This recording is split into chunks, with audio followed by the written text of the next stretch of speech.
အယယမှာကောင်းကြီးမင်္ဂလာရှိတဲ့သူဖြစ်ချင်တယ်ဆိုရင်ကျွန်တော်တို့ဘာလုပ်ရမလဲကျွန်တော်တို့က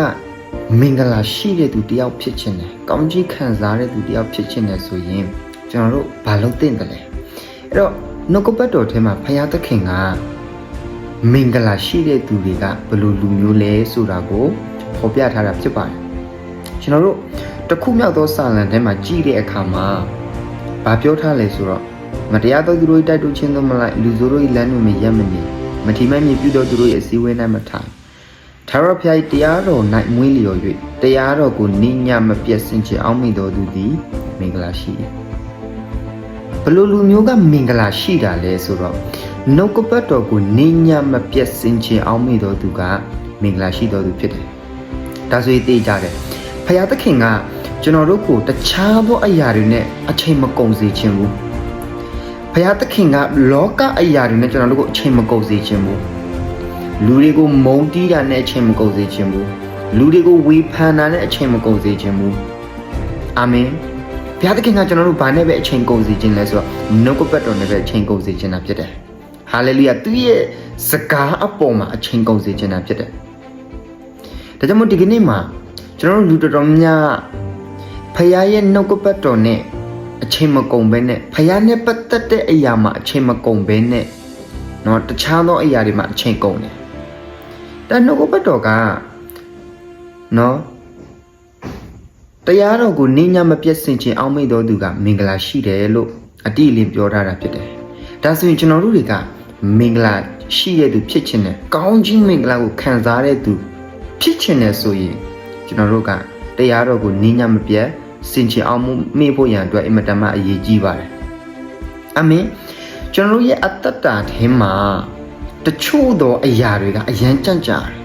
။တချို့သောအရာတွေကကျွန်တော်တို့ရဲ့အတ္တတာထဲမှာဖြစ်လာဖို့ရန်အတွက်တော်တော်ကြာတယ်။ဘာဖြစ်လို့လဲ။ကျွန်တော်တို့တွေကအဲ့ဒီအရာကိုနော်မစင်ချင်ဘူးအဲ့ဒီအရာကိုမအောင်မေ့ဘူးအဲ့ဒီအရာကိုပဲမတွေးတော့ဘူးအဲ့ဒီအရာတွေကိုမစင်ချင်မတွေးတော့ဘဲနဲ့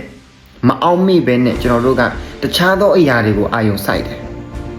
တခြားသောအရာကိုအာရုံစိုက်တယ်ကျွန်တော်တို့လူတယောက်ကနော်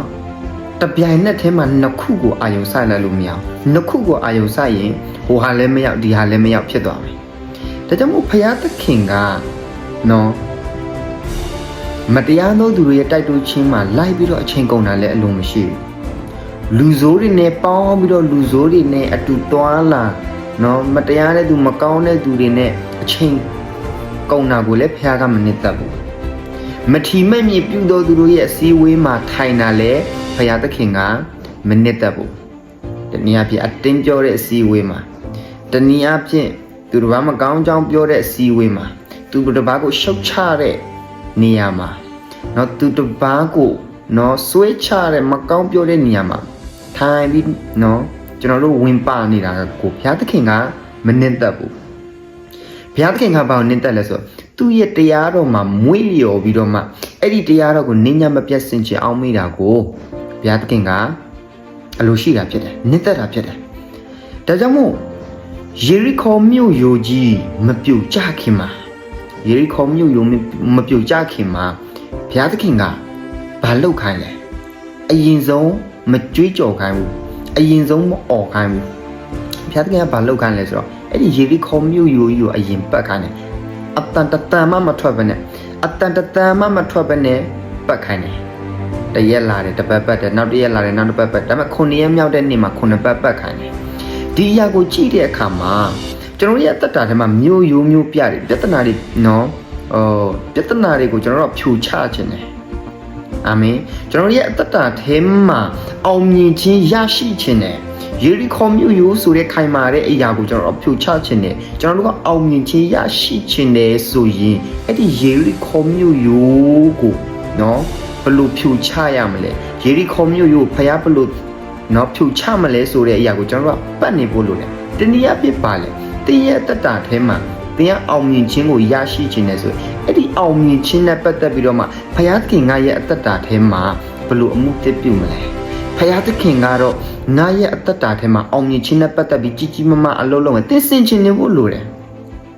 ဒါကြောင့်မို့ နော်မောရှေကတချို့12ယောက်ကိုစေလွတ်တဲ့အခါမှာ10ယောက်ကနော်မဖြစ်နိုင်ဘူးဆိုတာပြန်လာပြောတယ်ဒါပေမဲ့ယောရှုနဲ့ကာလက်ကတော့ဖြစ်နိုင်တယ်ဆိုတာပြန်လာပြောတယ်နော်ရန်သူတွေကအကောင်ရန်ကြီးတယ်ဒါပေမဲ့ကျွန်တော်ထင်တယ်သူတို့စင်ချင်းနေမှာသူတို့ရဲ့အထဲမှာရန်သူတွေကိုငါတို့ဘယ်လိုတိုက်မလဲရန်သူတွေရဲ့ခေါင်းကိုဘယ်လိုဖြတ်မလဲရန်သူတွေနဲ့တွေ့တဲ့အခါမှာငါတို့ဘယ်လိုတိုက်မလဲသူအထဲမှာသူမြင်ရောင်နေမှာတနည်းအားဖြင့်ပါလေသူစင်ချင်းနေတာငါတို့အောင်မြင်ခြင်းကိုဘယ်လိုရရှိမလဲဆိုတာ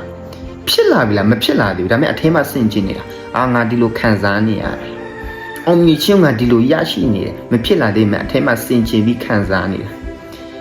တင်းစီပွားရေးမှာကောင်းချီးမင်္ဂလာရှိခြင်းနဲ့ဆိုရင်တင်းစီပွားရေးနဲ့ပတ်သက်ပြီးတော့မှဖယားဘလို့အမှုသစ်ပြုမလဲဖယားသခင်ဘာအလုပ်လုပ်မလဲ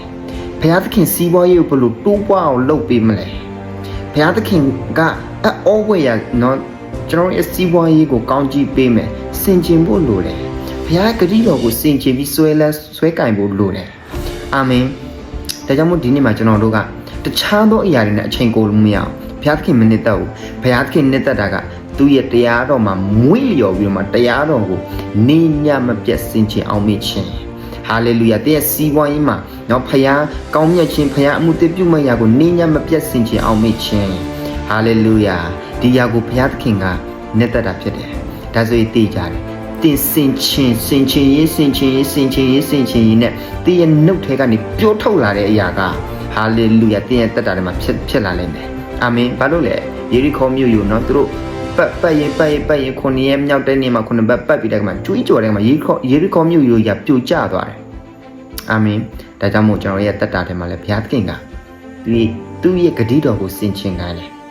သူပြုတ်မဲ့အမှုတစ်တွေကိုစင်ချင်ခိုင်းတယ်သူရဲ့ကောင်းမြတ်ခြင်းတွေကိုစင်ချင်ခိုင်းတယ်သူရဲ့တကိုးတော်ကိုစင်ချင်ခိုင်းတယ်သူရဲ့နှုတ်ကပတ်တော်တရားတော်ကိုစင်ချင်ခိုင်းတယ်ဟာလေလုယာပြီးနှုတ်ထဲကနေပြောထုတ်ခိုင်းတယ်ဒီຢာတွေကိုကျွန်တော်လှုပ်ဆောင်မယ်လောကຢာနဲ့အချင်းမကုန်ပါနဲ့တရားတော်မှာအချင်းကုန်ပါနှုတ်ကပတ်တော်မှာအချင်းကုန်ပါဖခင်နဲ့အချင်းကုန်ပါအာမင်ကျွန်တော်ဒီຢာနဲ့အားပေးခြင်းနဲ့ဖခင်ကောင်းကြီးပေးပါစေ